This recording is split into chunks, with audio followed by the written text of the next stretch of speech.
Abdul Wahab Asy-Sya'rani, semenjak beliau dikenal sebagai orang yang sampai kepada Allah, beliau kada pernah lagi duduk itu bahunjur.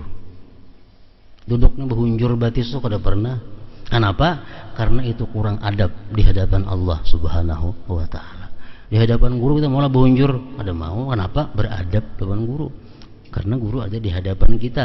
Nah, si Abdul Wahab Sya'rani ini merasa bahwa Allah selalu ada di hadapannya. Kada mau bahunjur. Kenapa? Nah, karena tadi khusyuk hatinya, merasa bahwa Allah selalu ada mengawasinya di hadapannya. Di rumah apalagi di masjid menghadap kiblat maginnya. Mana berapa sama sekali jangan bahunjur itu.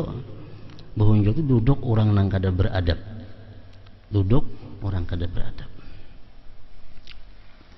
Khusyuk adalah kehancuran, ketenangan dan ketundukan hati kepada keagungan Allah, dan ini merupakan derajat tertinggi muraqabah.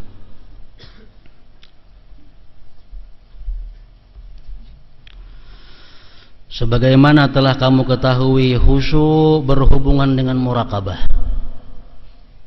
dan muraqabah berhubungan dengan niat. Apa firman Allah, wa'lamu annallaha ya'lamu ma fi anfusikum fahdharu. Ini hubungannya muraqabah dengan niat.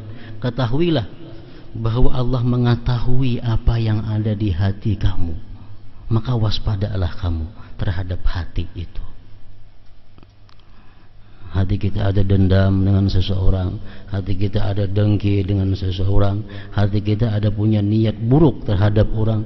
Nah, itu diketahui oleh Allah Subhanahu wa ta'ala, dan inilah yang dinilai oleh Allah, bukan nang kita sembahyang itu ada. Terlebih dahulu Allah menilai hatinya.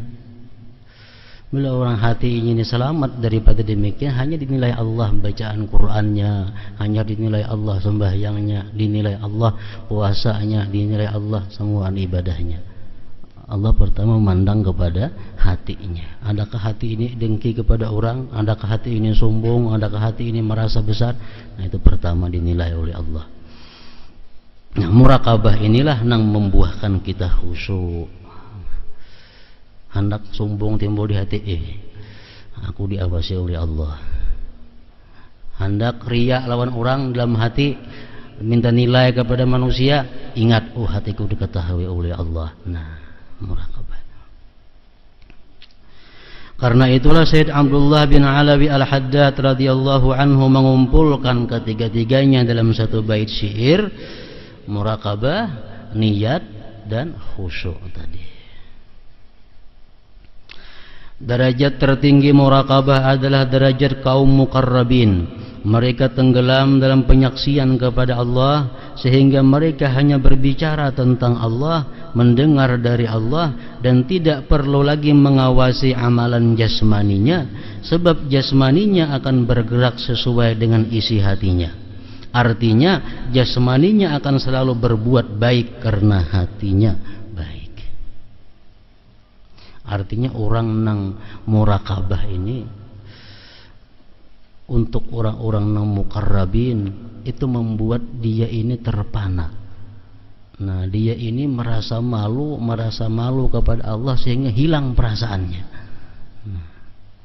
Kadang-kadang dia merasa takut karena selalu diawasi oleh Allah, akhirnya dia hilang kesadaran dirinya. Nah, ini yang tingkat tertinggi muraqabah. Derajat kedua muraqabah adalah derajatnya ashabul yamin, orang-orang yang wara, orang-orang yang berhati-hati dalam segala masalah yang dihadapinya. Selalu berhati-hati. Kenapa? Karena dinilai, diawasi, ditilik oleh Allah Subhanahu wa ta'ala.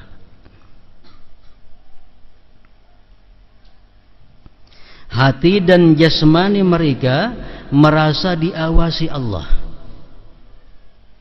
tetapi mereka masih dapat memperhatikan amal dan keadaan sekitarnya. Ini kada sampai tenggelam macam yang pertama tadi.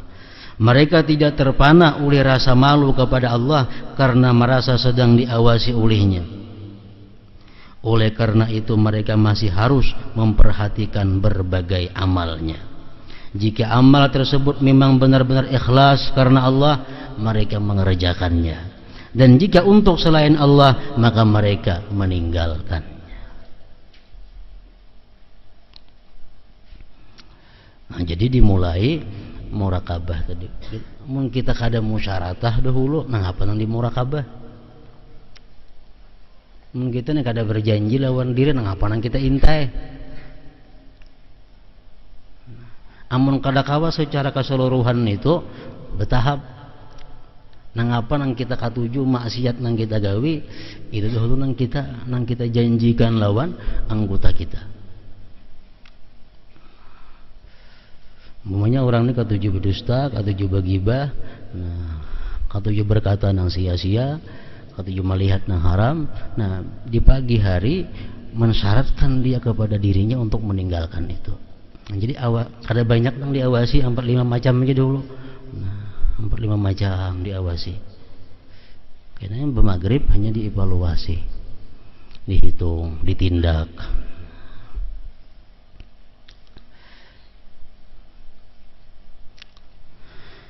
Sayyidina Al-Hasan Al-Basri rahimahullah berkata, orang-orang yang salih tersebut jika akan bersedekah, mereka terlebih dahulu melihat hatinya dan memastikan niatnya. Jika niatnya telah benar-benar karena Allah, barulah mereka bersedekah. Hanya orang-orang yang telah benar-benar menguasai ilmu hakikah yang dapat membedakan mana bisikan nafsu dan mana bisikan syaitan, mana yang disukai dan mana yang dibenci Allah, lah yang dapat secara istiqamah bermurakabah seperti ini. Hati kita hendak membaca Quran, kawalah kita mengetahui geritik hati timbul membaca Quran ini di mana. Apakah ini dari Allah, apakah ini dari syaitan, apakah ini dari nafsu, apakah ini dari malaikat.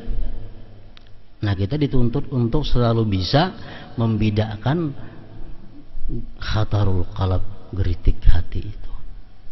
Kenapa hati, kenapa timbul hati ini hendak bersedekah. Nah, jangan bersedekah dahulu, mestinya kita teliti hati kita, kenapa mesti hendak bersedekah. Gimana datangnya nih? Apakah karena terpengaruh orang? Apakah karena dimintai orang? Apakah karena rasa kada nyaman? Apakah karena apa? Nah, di situ kalau kita membedakan hendak bersedekahnya dari mana. Karena iblis bisa menyuruh kita bersedekah, makanya imbahnya menyesal. Makasih kita bersedekah iblis 1 juta. Nah, 1 juta boleh ke rumah. Nah, tak ungut kena. Kebanyakan tadi aku bersedekah 1 juta, jangan 1,5 juta. Itu iblis yang pertama tadi menyarankan kepada kita.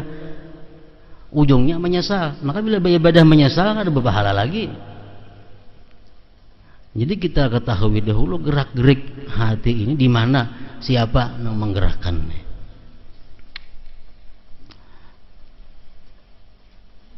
Kalau perbuatan jahat itu pun bisa datangnya daripada Allah. Dalam hati timbul hendak melakukan zina, ini bisa dari Allah untuk menguji keimanan kita,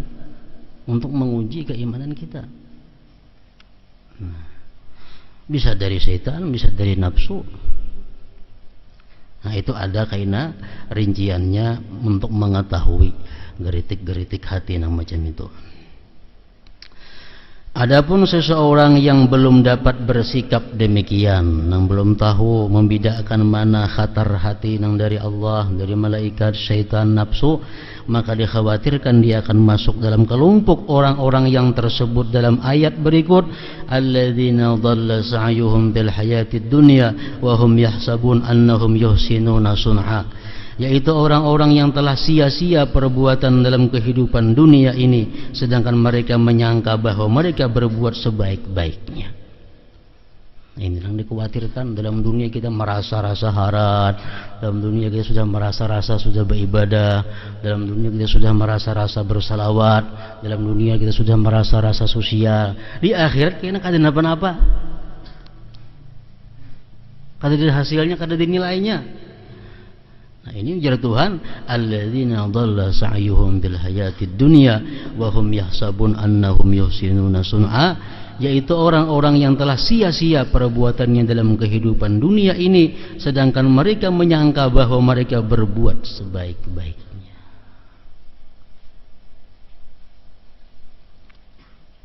Semoga Allah menyelamatkan kita dari hal ini. Amin ya rabbal alamin.